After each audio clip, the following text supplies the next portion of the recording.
Riba Helmin mag na Wills Boulevard, e time de ação outra banda que controla preventivo de Caia.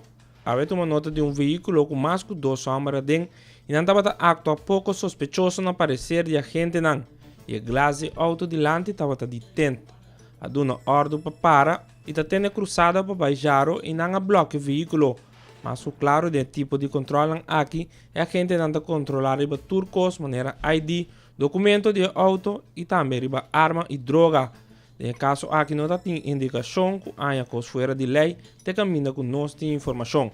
Lo que se ha uma nota de jeta com 2 pessoas que da detene e a guarda de polícia não. Tem horas a detenende também com noting ID de não poder. Não sabe se aceita o caso.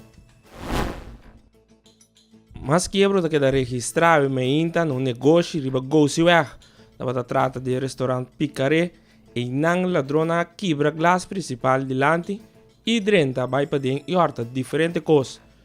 E no momento que ele chega me inta notificar a polícia de quebra e 2 agentes policiais vai não para registrar turcos. A toma nota de glas quebra e a tem que registrar que tur e ladrona a vai com ele.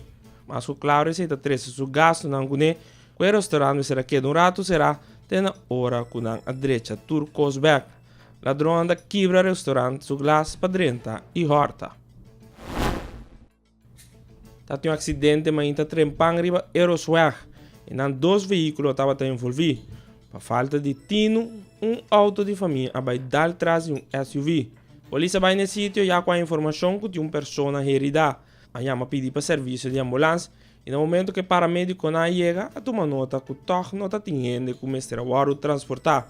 Lo que a causa de acidente pede para forenses para se registrar turcos e para buscar informação para o acta com acidente a tomar lugar. Outro caso que tem a atenção está o burrico não está cana riba via público.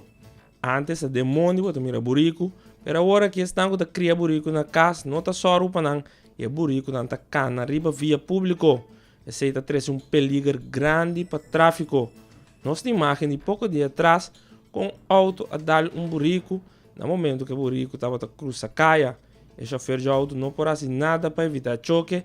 Já que o color de bestia mesmo estava obscuro e de repente lá em riba de estava de basta dano material no auto e agora a pergunta está queda quem está paga. Tá bom pensando que está criando burrico não, wak e seque não, já que não está 13 peligro dentro tráfico.